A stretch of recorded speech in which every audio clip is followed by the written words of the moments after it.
کون سی چیز تھی جس نے آپ کو اپنے عقائد پر اعتراض کرنے پر مجبور کیا؟ آپ کو کون سے بڑے چیلنج کا سامنا کرنا پڑا؟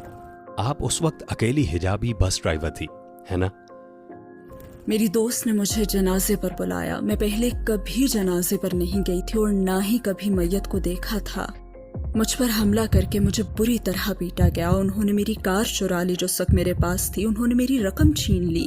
خدا مجھے نہیں معلوم تو ہے یا نہیں، لیکن اگر تو ہے، اور میں حیران رہ گئی. واو.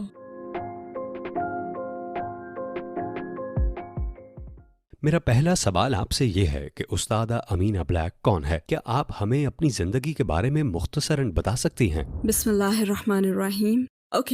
میرا بیک گراؤنڈ یہ ہے کہ میں ایک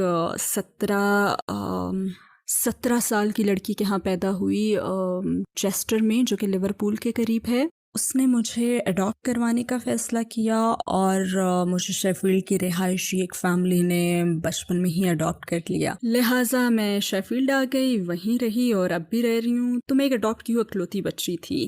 میرے والد شیفیلڈ یونیورسٹی میں انگلش اور لنگوسٹک کے پروفیسر تھے اور میری والدہ شاعرہ اور آرٹسٹ تھیں. افسوس دونوں کا اب انتقال ہو چکا ہے. اور ہاں، اسی لیے میری پرورش بڑی دلچسپ، بہت تعلیمی ماحول میں ہوئی، لیکن میں ایک خود سر بچی تھی، اصل میں ٹام بوائے.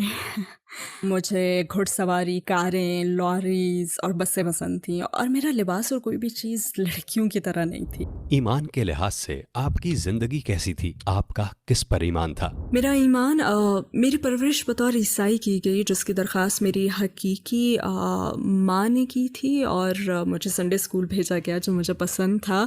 لیکن میں بہت چھوٹی عمر سے، لڑکپن سے ہی عیسائیت پر ہمیشہ سوال اٹھاتی تھی. لیکن مجھے پیغمبروں اور بائبل میں لکھے قصے پسند تھے. ہم سنڈے اسکول میں بیٹھتے تھے اور ٹیچر ہمیں بہت اچھے سے عیسیٰ علیہ السلام اور موسیٰ علیہ السلام اور ابراہیم علیہ السلام کے قصے سنایا کرتے تھے. اپنے بچپن میں مجھے یہ سب بہت اچھا لگتا تھا. لیکن وقت کے ساتھ ساتھ جب میں شاید 15 یا 16 سال کی تھی، تب بائبل کے متعلق میں نے سوالات پوچھے، اور اس کی سچائی پر قائل کرنے والے جوابات نہ ملے تو گویا یہ ایک بنیاد پھر بن گئی تھی. بہرحال اس وقت میں خدا پر واقعی یقین رکھتی تھی، لیکن میں نے خود کو کسی مخصوص مذہب کے ساتھ نہیں جوڑا تھا. وہ کون سی چیز تھی جس نے آپ کو اپنے عقائد پر اعتراض کرنے پر مجبور کیا، اور ایسا کب ہوا؟ جب مجھے پتا چلا کہ بائبل میں متضاد باتیں ہیں، یہ اصل میں مجھے ایک پادری سے پتا چلا. وہ بہت اچھا تھا اور بہت دیانتدار بھی. میں نے اس سے کہا، یہ سب کیا ہے؟ مجھے خدا کو کیوں ماننا چاہیے؟ مجھے بائبل پر ایمان کیوں لانا چاہیے؟ تو اس نے جواب دیا کہ آپ کو اپنے دل سے ایمان لانا ہوگا. میں نے کہا، اس کا ثبوت کیا ہے؟ تو میں نے اس سے یہ سوالات پوچھے تھے. آپ کو اپنے دل سے ماننا ہوگا، یہ ایک احساس کا نام ہے. اور میں نے سوچا کہ ہاں، میں خدا پر ایمان رکھتی ہوں، لیکن اگر یہ الفاظ، یہ کتاب اپنا خدا کا کلام ہونا ثابت ہی نہیں کر سکتی، اور اس میں متضاد باتیں موجود ہیں، اور اگر یہ واقعی خدا کا کلام ہوتا تو میرے خیال میں یہ متضاد باتوں سے پاک ایک پرفیکٹ کلام ہوتا. لہٰذا میرا نہیں خیال کہ میں اس پر عمل کر سکتی ہوں. اسلام کے بارے میں آپ کے کیا خیالات تھے؟ میں بچپن میں بھی مسلمانوں کے ساتھ ہمیشہ گھل مل جاتی تھی. بطور پروفیسر میرے والد کے مسلمان اسٹوڈنٹس بھی تھے، اور اسلام کے ساتھ میرا پہلا رابطہ دراصل اس لڑکی کے ذریعے ہوا جس کے ساتھ میں 17-18 سال کی عمر میں نائٹ کلبنگ کرتی تھی. میں شاید 18 سال کی تھی اور گھر میں نے 16 سال کی عمر میں چھوڑا تھا. مطلب میں اتنی زیادہ خود سر تھی. میں نے اپنے لیے ایک کونسل فلیٹ اور ایک کونسل پراپرٹی لی. یہ چھوٹی سی پراپرٹی تھی. ہوا یہ کہ میرا اٹھنا بیٹھنا کچھ غلط لوگوں میں ہو گیا، اور کچھ بدماش قسم کے لوگوں نے میرے رہائشی اپارٹمنٹ میں مجھ پر حملہ کرنے کے لیے کچھ لوگوں کو بھیجا. وہاں مجھ پر حملہ کر کے مجھے بری طرح سے پیٹا گیا. انہوں نے میری کار چرا لی جو اس وقت میرے پاس تھی. انہوں نے میری رقم چھین لی. اور واقعی سبحان اللہ سبحانہ و تعالیٰ انسانوں کو ایسی صورتحال سے دوچار کرتا ہے جہاں انہیں مجبوراً کوئی قدم اٹھانا پڑتا ہے، کیونکہ اس کے بغیر آپ کی زندگی کبھی تبدیل نہیں ہو سکتی. تبدیلی کے لیے آپ کی زندگی میں اس بگاڑ کا پیدا ہونا ضروری ہے. اور اس حملے کے بعد میں واپس اپنے فلیٹ میں جانے سے بہت خوفزدہ تھی. پھر میں جس جگہ گئی وہ میری وہی مسلمان دوست تھی جس کے ساتھ میں نائٹ کلبنگ کرتی تھی. اس نے کہا تھا، نہیں آ جاؤ اور میرے گھر میں آ کر رہو. تو میں اس کے گھر رہنے چلی گئی، اور اس کے گھر میں صرف ایک کتاب تھی، اور یہ کتاب ہے القرآن. اور قرآن یہ انگلش اور عربی کا ورژن تھا. چونکہ میں بور ہو جانے والی ایک ٹین ایجر تھی، بور ہو رہی تھی، تو میں نے اس کتاب کو دیکھا اور اس سے کہا کیا میں اسے دیکھ سکتی ہوں؟ اس نے کہا ٹھیک ہے، جاؤ اپنے ہاتھ منہ دھو لو، پھر تم کتاب کھول کر پڑھ سکتی ہو۔ تو میں نے کتاب کھولی اور میں نے دیکھا سبحان اللہ، میں نے وہ قصے دیکھے جنہیں اپنے سنڈے اسکول میں دیکھا اور پسند کیا تھا۔ میں نے سوچا واو، یہ تو اسکول والی جانی پہچانی چیزیں ہیں۔ یہ بات قابل ذکر ہے کہ مغربی اسکولوں میں آپ کو عیسائیت اور اسلام دو بالکل مختلف چیزوں کے طور پر پڑھائے جاتے ہیں۔ خدا اور اللہ کے درمیان موازنے کا کوئی اختیار نہیں ہے۔